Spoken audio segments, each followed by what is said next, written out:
সুপ্রিয় দর্শক, নতুন একটি ভিডিওতে আপনাদের স্বাগতম।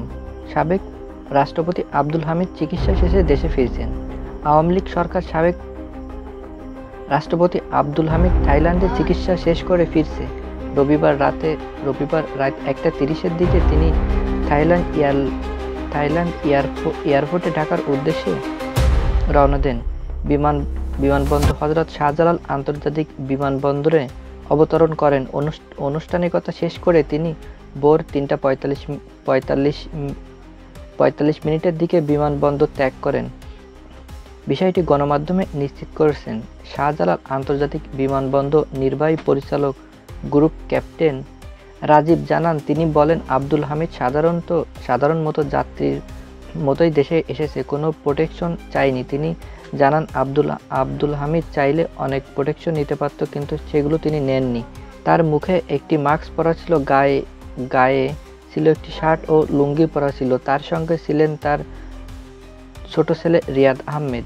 দেশে ফেরা কেন্দ্র করে নানান আলোচনা চলছে। অনেকেই বলছেন চিকিৎসার জন্য বিদেশ গেলেও দেশে ফেরার সিদ্ধান্ত নিয়েছেন দেশের মাটিতে শেষ নিঃশ্বাস ত্যাগ করার ইচ্ছে থেকেই। তবে সাবেক রাষ্ট্রপতির পক্ষ থেকে এখনো কোনো মন্তব্য পাওয়া যায়নি। এর আগে গত 8 মে বিকেল 3টার দিকে তিনি থাইল্যান্ডে এয়ারপোর্ট ছাড়েন এবং ঢাকার উদ্দেশ্যে রওনা দেন। গণমাধ্যমে প্রকাশিত হওয়ার পরে রাজনৈতিক অঙ্গনে আলোচনা শুরু হয়। গত বছর 5ই আগস্ট ছাত্র আন্দোলনের মুখে আওয়ামী লীগ ও প্রধানমন্ত্রী শেখ হাসিনা রাজনৈতিক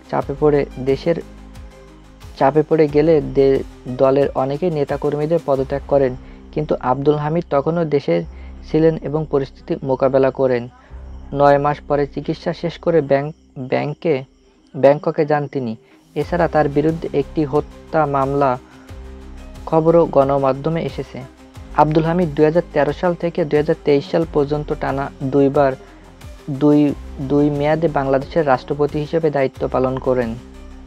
বন্ধুরা, আজকের ভিডিওটি এই পর্যন্ত। যদি ভিডিওটি ভালো লাগে তাহলে অবশ্যই ভিডিওটিতে একটা লাইক দিয়ে আপনি চ্যানেলে নতুন হলে অবশ্যই চ্যানেলটি সাবস্ক্রাইব করতে ভুলবেন না। অবশ্যই আপনার বন্ধুদের মাঝে ভিডিওটি শেয়ার করে দিবেন। এত সময় আমাদের সাথে থাকার জন্য আপনাকে অসংখ্য ধন্যবাদ।